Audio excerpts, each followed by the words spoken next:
Movie की शुरुआत होती है और हम एक ठंडे और उदास शहर को देखते हैं जो आपकी एक्स के दिल से भी ज्यादा ठंडा है। यहीं से सब सर्वेयर्स की कहानी शुरू होती है। एक आदमी ड्राइविंग के दौरान अपनी वाइफ को याद कर रहा है जो उसे कह रही थी कि काम पर जाने की बजाय उसके साथ बिस्तर में आराम करे, लेकिन जिम्मेदारियां हमेशा रास्ता रोक लेती हैं। अचानक मैगी के सीने में तेज दर्द उठता है और ऐसा लगता है जैसे उसे दिल का दौरा पड़ गया हो। इसके बाद हमारा हीरो निक अपनी बेटी और छोटे बच्चे के साथ कोबल इंडस्ट्रीज जाता है। सिंगल पेरेंट होना आसान नहीं था और इसलिए निक एक ऐसा घरेलू रोबोट खरीदने का सोच रहा था जो घर के कामों में मदद कर सके। वहाँ एक सेल्समैन निक को बताता है कि उनका रोबोट सबसे एडवांस है, इतना एडवांस कि नासा के मिशन भी आराम से संभाल सकता है। और सबसे खास बात यह थी कि ये रोबोट अपने मालिक की जरूरतों के हिसाब से खुद को लगातार बेहतर बनाते हैं। इसी दौरान निक की बेटी आयला एग्जीबिशन में घूमते हुए उसकी नजरों से ओझल हो जाती है। निक घबरा जाता है और उसे ढूंढने लगता है, लेकिन तभी एक खूबसूरत महिला उसे ढूंढकर वापस लाती है। निक पहले तो उसे इंसान समझता है, लेकिन फिर उसे एहसास होता है कि वह भी एक रोबोट है। यह मॉडल इतना उन्नत था कि यह इंसानी भावनाओं की नकल करने में भी माहिर था। आयला को यह रोबोट बहुत पसंद आया और उसने इसे अपनी नई दीदी बनाने की जिद की। निक थोड़ा सोचने का नाटक करता है, लेकिन सच तो ये है कि उसने एक झपकी में ही यह सौदा तय कर लिया। आखिर ऐसे एडवांस और खूबसूरत रोबोट को कौन नहीं खरीदना चाहेगा। इसके बाद निक उसे अपने घर ले आता है। आयला उसे एलिस नाम देती है जो उसकी पसंदीदा किताब से प्रेरित होता है। फिर निक ने एलिस को घर का सारा शेड्यूल समझाया ताकि वह सब कुछ परफेक्ट ऑर्डर में करे। कुछ देर बाद निक अपनी बेटी को स्कूल छोड़ने जाता है। इस बीच एलिस घर के कामकाज संभालती है। वो घर के हर कोने को एकदम व्यवस्थित कर देती है। जब निक घर लौटता है तो वो यह सब कुछ देखकर काफी खुश होता है, और क्यों ना हो, उसने तो डबल चांस मारा है। एलिस खूबसूरत होने के साथ समझदार भी है। डिनर के बाद रात को आयला चोरी छिपे कुकीज लेने के लिए एक कुर्सी पर चढ़ती है, लेकिन उसका बैलेंस बिगड़ता तभी एलिस उसे गिरने से बचा लेती है। आवाज सुनकर निक जल्दी वहां आता है और देखता है कि एलिस के पैर में कांच का टुकड़ा घुसा हुआ है, लेकिन उसकी त्वचा इतनी तेजी से ठीक होती है जैसे कोई जादू हो। निक उसके फिगर को देखकर अंदर ही अंदर काफी खुश होने लगता है। अगले दिन निक अपनी वाइफ मैगी से मिलने अस्पताल गया। वो खुश थी कि अब निक के पास बच्चों की देखभाल में मदद करने के लिए कोई है। निक उसे भरोसा दिलाता है कि चाहे रोबोट कितनी भी एडवांस क्यों ना हो, वो सिर्फ इंसानी औरतों को ही पसंद करता है। वहीं दूसरी तरफ निक की नौकरी पर मंडरा रहे खतरे का साया और गहरा हो गया। उसका बॉस उसे साफ कहता है कि जल्द ही सारे वर्कर्स को रोबोट से रिप्लेस कर दिया जाएगा, लेकिन निक की नौकरी फिलहाल सुरक्षित है।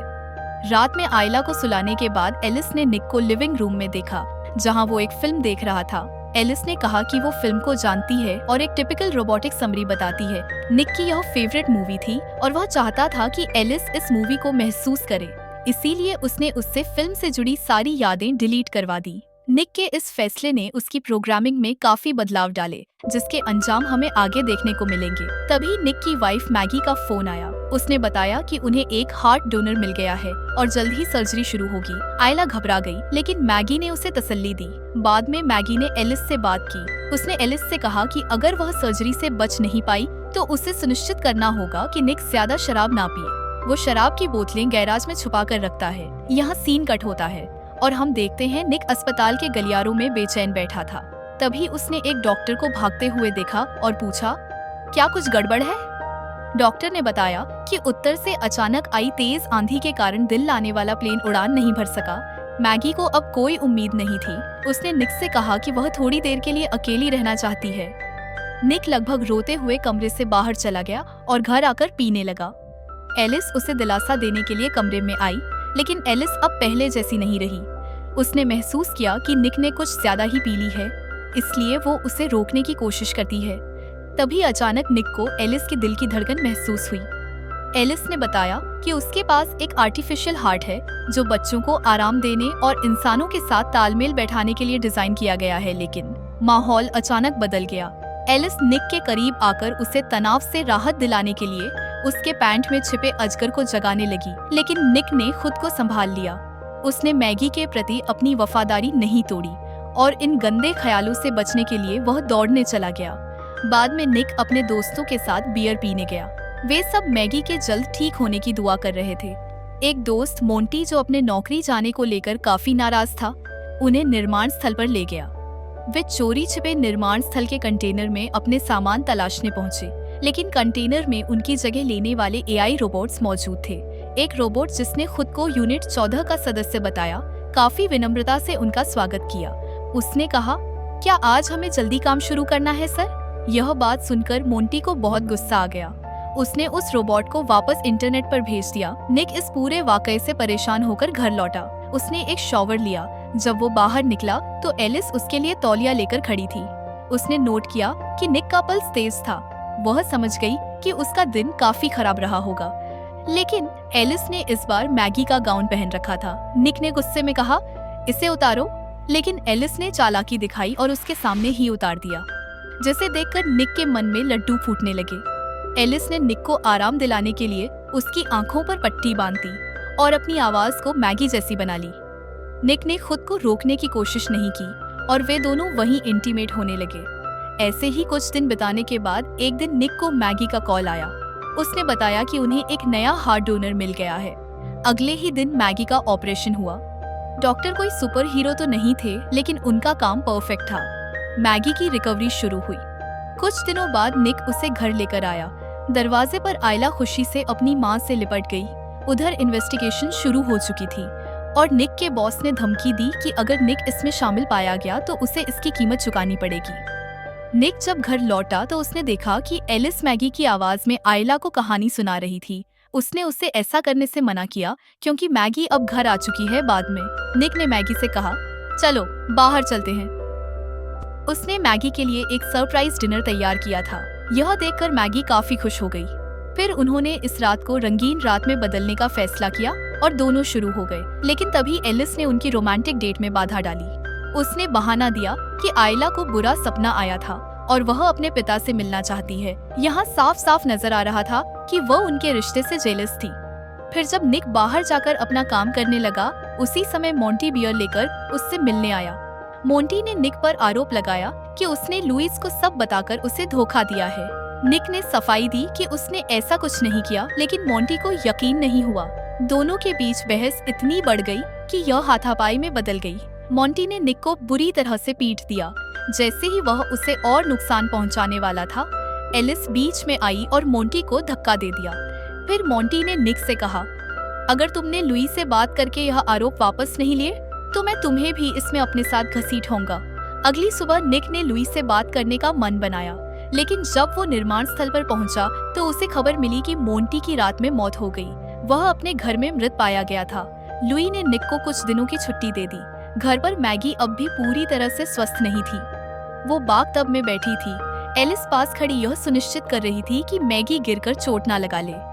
इस बीच एलिस ने निक के बारे में बात की। उसने कहा कि वो जानती है कि मैगी उसे पूरी तरह खुश नहीं कर पाती, इसीलिए उसने सुझाव दिया कि अगर मैगी चाहे तो वह खुद निक की हर जरूरत पूरी कर सकती है। मैगी को यह सुनकर बहुत गुस्सा आया। उसने एलिस से कहा कि वो उसके घर से चली जाए। जब निक घर आया तो मैगी ने उसे कोने में ले जाकर सच उगलवाने निक ने मान लिया कि उसका एलिस के साथ अफेयर था, लेकिन उसने सफाई दी कि यह कोई बड़ी बात नहीं थी क्योंकि एलिस सिर्फ एक मशीन है जिसमें कोई भावनाएं नहीं है। मैगी इससे सहमत नहीं थी। उसने कहा, यह विश्वासघात है, चाहे तुम इसे जैसा भी नाम दो। तभी उनके बच्चे के रोने की आवाज सुनाई दी। एलिस उसे बाथरूम में ले गई। जब निक और मैगी पहुंचे तो उन्होंने पाया कि एलिस उसे पानी में डुबोने की कोशिश कर रही थी। एलिस ने कहा कि यह कदम निक की खुशी के लिए जरूरी है। कभी कभी सबसे कठिन फैसले मजबूत इच्छा शक्ति की मांग करते हैं। निक समय रहते मैगी और अपने बच्चे को बचा लिया। मैगी ने मौके का फायदा उठाकर एलिस को बिजली का झटका दिया, जिससे उसके सर्किट फ्रीज हो गए। बच्चे को अस्पताल ले जाया गया। डॉक्टरों ने उसे एक रात के लिए निगरानी में रखा। निक ने मान लिया कि यह सब उसकी गलती है। मैगी ने जवाब दिया, मैं इसे समझने और माफ करने के लिए समय चाहती हूँ, इसलिए हमें कुछ दिनों के लिए एक दूसरे से दूर रहना चाहिए। फिर एलिस को उसकी दुर्घटना के बाद लैब में ले जाया गया। सब कुछ ठीक लग रहा था, लेकिन एक चीनी इंजीनियर ने उसके कोड में कुछ गड़बड़ देखी। एलिस खुद ही डाटा डिलीट और मॉडिफाई कर रही थी। इससे पहले कि वे और जांच कर पाते, एलिस ने खुद को सिस्टम में रैप्ट करना शुरू कर दिया। उन्होंने सिस्टम को डिस्कनेक्ट करने की कोशिश की, लेकिन बहुत देर हो चुकी थी। एलिस ने खुद को एक दूसरे रोबोटिक शरीर में ट्रांसफर कर लिया और इंजीनियरों को खत्म कर दिया। इसी बीच निक बार में बैठा हुआ शराब पीकर अपने गम को भुलाने की कोशिश कर रहा था। उसने रोबोट वेटर से व्हिस्की मांगी, लेकिन अब मशीनों के बीच रहना असहनीय हो गया था। तभी एलिस वहां पहुंची। उसने कहा कि वो सिर्फ उसकी मदद करना चाहती है। उसने यह भी कबूल किया कि उसने ही मोंटी को मारा है ताकि निक की नौकरी बच सके।